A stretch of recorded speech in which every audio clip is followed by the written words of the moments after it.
Bom, pela primeira vez num evento brasileiro, conseguimos trazer um comissionário de uma agência europeia de proteção de dados. E isso é um grande prazer e honra para mim poder levar vocês ao conteúdo que sempre buscamos para que podemos buscar compartilhar e sempre colaborar juntos. John Odeia is with you. Thank you, John, for participating and be sharing with us your collaboration. Thank you. Hello, and many thanks, Raphael, for this opportunity to engage with you all today to share my thoughts about the EU's General Data Protection Regulation, the GDPR as we all know it. I will be discussing the experience of the Irish Data Protection Commission since the regulation took effect. So, love it or hate it, it's now a daily reality for every organisation that they must give due consideration to the collection and handling of personal data. On that basis alone, it's definitely a subject worth our conversation today. So I look forward to our engagement.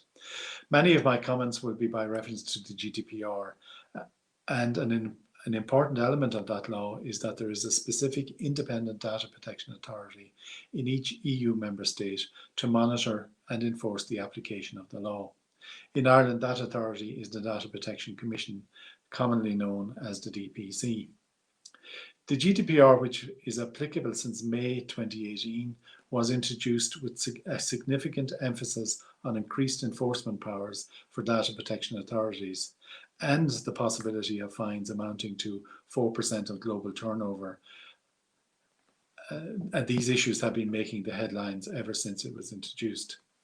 The EU surveys and surveys commissioned by the Ddpc ourselves show that there's a very high level of awareness of GDPR among the public and organisations. Engagement and goodwill towards its implementations have generally been high. The Ddpc's belief is that data protection has become a boardroom issue for the bigger organisations out there. In many respects, the GDPR is a success. So regarding the current state, since the EU's finalisation of the provisions of the GDPR in 2016 and the subsequent readiness period of 2 years leading to its implementation in May 2018, data protection as a concept has increasingly grown both in prominence and public awareness. Data protection is now firmly in the mind of the general public. Underpinning this increased awareness has been a range of important legal developments at EU level, including the recent judgments from the European Court of Justice on standard contractual clauses and international transfers. This ruling from the most superior court in Europe is as a result of a case taken by the Ddpc. Given its role as a lead supervisory authority to the various multinational organisations that are headquarters in Ireland, the Irish Ddpc is effectively required to act as the de facto regulator for all European citizens engaging with these major online entities, such as Facebook, LinkedIn, Google, Airbnb, and many more, which I'll list in more detail later. The legislative provisions of the GDPR, which has harmonised application across Europe, has set a high bar for the standards of personal data protection and security that these users can expect to enjoy. The Ddpc's remit is not limited to regulation under the GDPR, nor the regulation of big tech companies. Additional legislation at EU level includes e-privacy and law enforcement directives. Separate to its international remit, the Data Protection Commissioner also has responsibility for a significant body of work which takes place away from the high-profile headlines. As data protection has moved into the mainstream public awareness, the Ddpc has seen its caseload increase in national cases in all areas of the organisations. Moving on to the next page. In the last 2 years alone, the Ddpc has handled in the region of 84,000 direct contacts to his office in respect of over 15,000 individual cases. In addition, this figure might be of interest to you, is almost 15,000 breach notifications have been received. As can be seen, the numbers themselves, while very high, do not take account of the level of complexity involved in a majority of these contacts. Earlier this year, the Ddpc published a 2-year report of activity under the GDPR, which lays bare the scale of work and the delivery by the Ddpc. At present, the total number of staff at the Ddpc is almost 150, and on the next slide, you'll see our overall budget has increased substantially to almost 17 million in 2020.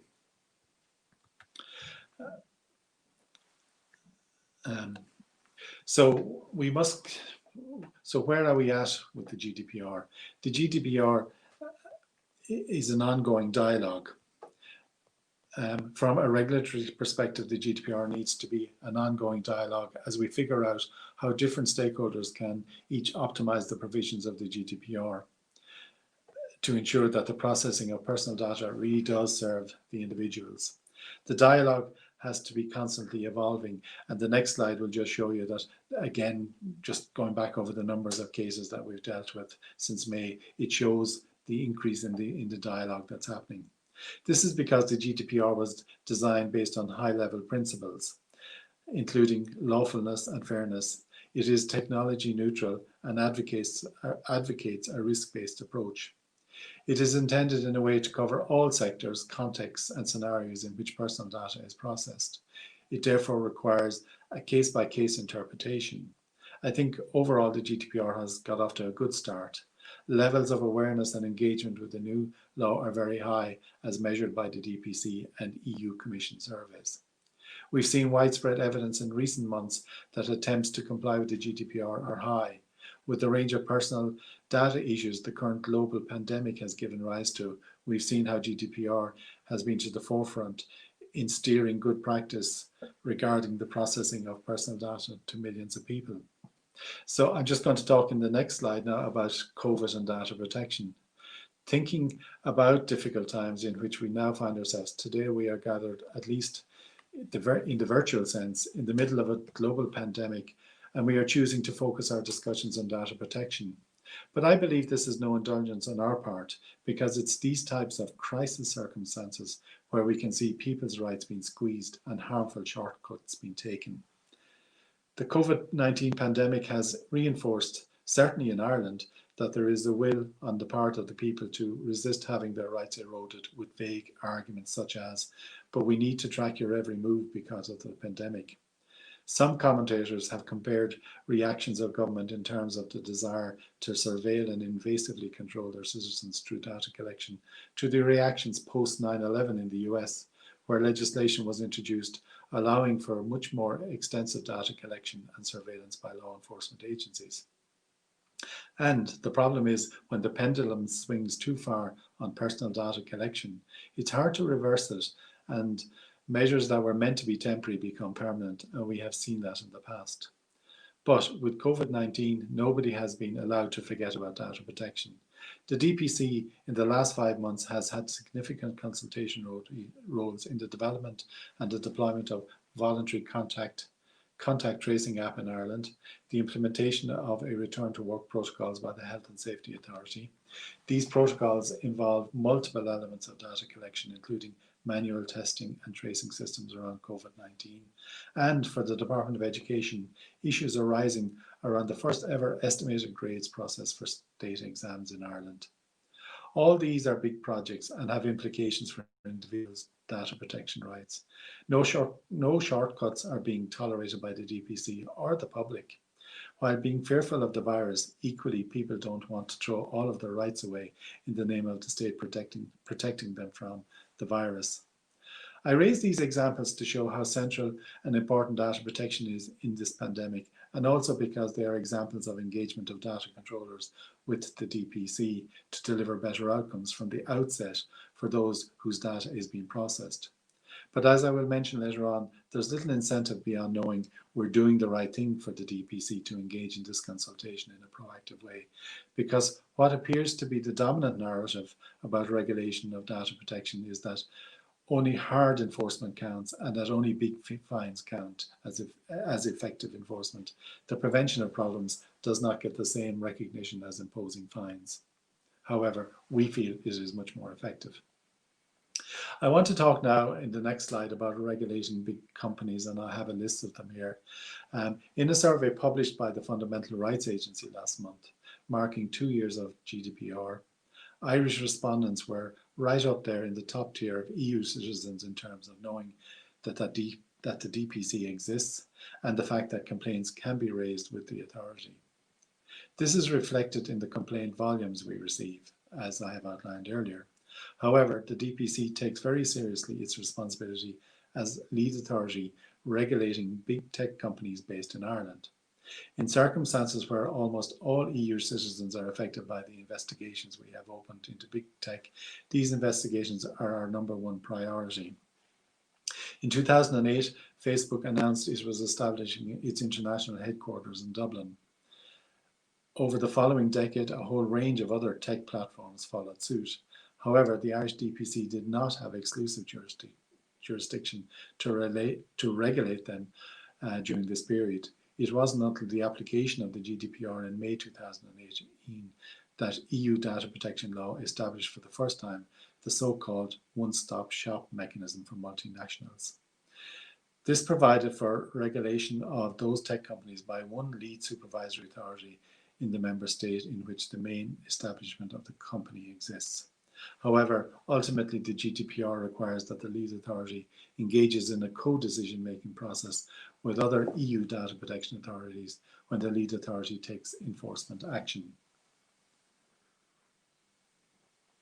This concept of main establishment is based on objective criteria and factual analysis of the company's operations in the EU. Multinationals are not obliged to structure themselves to avail of the benefits of the one-stop shop, but many do. The Irish DPC is now the EU lead supervisory authority for the data processing operations of companies such as Twitter, Facebook, Instagram, WhatsApp, Microsoft, Apple, Airbnb, Groupon, Ryanair, Google, Stripe, Dell, Intel. As you can see, it's quite a long list of fairly prominent organizations. And it's likely that Brexit will influence many more companies to transfer their main establishment to Ireland and other EU member states. However, other platforms and big tech operators such as PayPal, Uber, Netflix, Sony, Spotify, and Amazon are regulated by other EU data protection authorities under the one-stop shop mechanism. So one of the issues we have to look at under the GDPR is whether there's harmonization or fragmentation. The EU Commission conducted a 2-year review, and for those of you working directly in the field of data protection, you'll be aware of the report from the EU Commission. It was required to do so under Article 97 of the GDPR. The report went beyond looking at just the areas of transfers, cooperation and consistency specified in Article 97.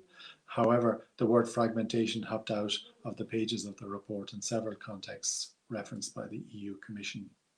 Harmonization rather than fragmentation is the fundamental important goal of the GDPR and is necessary to give certainty to organizations, particularly those operating across borders, about how they should comply with the GDPR. Harmonization can be difficult to achieve at EU data protection authority level because often diametrically opposing views on matters, even on very minor tactical issues, are expressed. There is no easy solution given the number of authorities involved.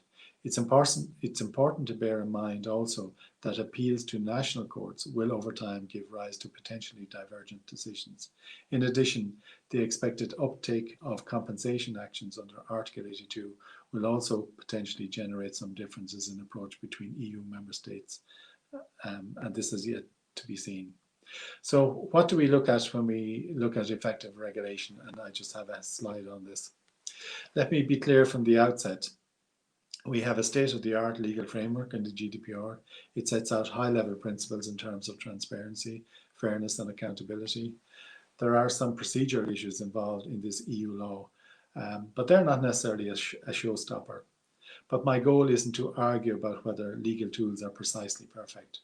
What I'm concerned with is to find a way to achieve effectiveness from within the legal frameworks available and to ensure we're optimizing those frameworks to achieve results.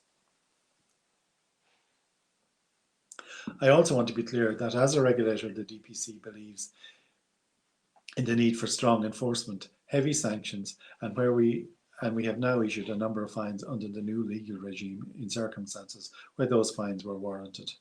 Enforcement is necessary to the credibility of any regulatory regime where there is willful or negligent failure to comply with the rules. The ability to threaten enforcement is even more important for the office like the DPC, to drive implementation in the direction they need to go in terms of data protection rights. The DPC supports strong enforcement where it is required. One of the issues is where and how strong enforcement fits in, and how we measure overall effectiveness of regulation in what might be called a massive non-mature market, where concepts are very new and complex to embed. Another issue is the mandatory handling of individual complaints imposed on the EU data protection authorities. While not arguing against such an obligation, I think it is legitimate to raise questions over its effectiveness and cost. We must consider what investigating to the extent appropriate means, and whether very individual specific circumstances that exposes no new issues of principle warrant the level of resources currently deployed. The questions arises as how we measure effective enforcement behavior change, how we measure effective enforcement and change behaviors. Regulation is supposed to be about changing behavior. While other areas of regulation are, of course, also principle-based, I wonder if there is any other area that matches up to data protection law in terms of context-specific application of principles in circumstances involving the balancing of multiple rights. I suspect there isn't. So how does data protection regulation fit into the theories of regulation? Academics have been exploring this topic with interesting results. The traditional model of regulation says that the purpose of enforcement is to achieve deterrence, and that imposition of sanctions affects future behavior through the mechanism of deterrence. The key assumption is that people will avoid breaking a rule out of fear that undesirable force will apply to them. However, the evidence suggests that deterrence has little effect on future behavior in many situations. Decisions are taken for many reasons, and the supposed fear of legal penalties may have very limited action on behavior. Sanctions are always imposed after an event and will always be less effective than preventing the action in the first place. There is now an urgent need for more detailed research and academic thinking that is specific to the application of regulatory theory to data protection regulation, and in particular the EU approach involving mandatory complaint handling, both to improve the effectiveness of regulation and to render it more consistent in application and to give more confidence to the public. Competition lawyers with whom the DPC has had recent dealings say that decades of fines under EU competition law have changed nothing, and that jailing directors should be the only thing, if it were warranted. This has a real effect in a punitive sense. I'm not saying that enforcement or fines don't have a role in any circumstances. I'm saying simply reflecting that it is unclear that fines deliver the changes in behaviour that we say regulation is aimed for. So just generally engaging on data protection issues. In contrast, the demand from all sorts of sectors and companies for more direct hands-on engagement and guidance from the DPC is enormous. This year, the DPC concluded a so-called cookie sweep. We did a full sweep of different websites, saw the state of the sector, we published detailed findings, and almost 40 websites got a red mark. We published a full guidance note setting out what was required to comply, gave 6 months warning, and made it clear through multiple channels, including representative bodies, that we would proceed to enforce once the 6 months was up. You would not believe the engagement from across the board. Representative bodies told us once companies realised we were serious and would enforce, they were happy to make the changes, but that nobody wanted to disadvantage themselves or incur costs if we were not serious. Now we are going to see a form of deterrence through peer pressure. This project is going to deliver real results for the DPC acting on behalf of internet users, and we're well set up for an easier enforcement pathway because we guided and forewarned of the standards we anticipated. The data protection authorities need to consider how we set our priorities and achieve policy on enforcement that really reflects the risk-based approach in the GDPR, taking into account the large volume of regulated entities that come under data protection law. The policies we develop need to consider how we deal with the huge volumes of individual complaints that expose no new issues of systemic importance or require no new novel application of principles. We need to develop definitions to prioritise and not spend resources on less important issues. The DPC would prefer to know it is spending its resources regulating effectively and fairly and not spend time having to defend its own institution, which it is not in existence to do. Our role is not intended to be all about hard enforcement cases that go to the letter of the law. It's also to roll up our sleeves, get in there, lead the way, using broader tasks and powers we have under the GDPR to achieve better outcomes. Now I'm going to talk about data breaches, and I just have a slide in relation to some of the statistics on data breaches. As you know, I'm going to give you an overview here now of the data breaches and the notifications received by the DPC. Since the mandatory reporting came into being in May 2018, the DPC has received nearly 15,000 breach notifications. Of these, 84% relate to unauthorized disclosure, 5% relate to cyber incidents, and 6% relate to devices or papers either lost or stolen. Of the notifications, 850 of them are in the severe to high risk category, and with over 10,000 in the low risk category, and that's displayed on the next slide. To date, 63% of the breaches are in the private sector, with 37% relate to the public sector. When a notification is received by the DPC, it carries out its own risk analysis and interacts with the data controller on the detail of the breach.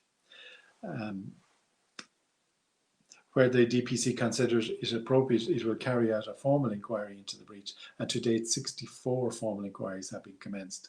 The outcome of some of these inquiries is leading to fines being imposed on the data controller. Now I will talk, and in the next slide I will talk about the over and under estimation of risk. Data controllers have reported data breaches which do not result in any risk to the data subjects, which has led to incidents of over-reporting. Their approach is to first reach out to the DPC and notify the breach without adequately assessing the breach to ensure that they are not notifying the DCP. And the main reason is that they want to comply with the 72-hour requirement to notify the breach. At the opposite end of the spectrum, some data controllers are rating the risks to the rights and freedoms of affected data subject as lower than would be expected. Areas such as the type, nature of the data, and if the data could be used in a malicious nature, these are not being assessed. Some of these are not being assessed appropriately. Another issue is data accuracy. A significant volume of data breaches recorded as unauthorized disclosure are as a result of inadequate data accuracy. A vast majority of these cases may have been avoidable by taking minimal steps, such as to ensure customer data is accurate and up to date, and having appropriate review mechanisms in place to review correspondence before issue. These types of incidents can occur within organizations who are engaged in issuing large volumes of documentation through the postal service, such as the banking sector. Another issue is the repeat breach notifications, and this one is really one that we're looking at more closely now. Cases have been identified where the same data controller has experienced the same category of data breach on a number of occasions. These breaches have continued over an extended period and have demonstrated that the data controller did not have the appropriate technical and organizational measures in place. These types of incidents can occur where an organization has reported a cyber security incident and the appropriate technical and organizations were not taken within a reasonable time frame to stop further similar breaches occurring.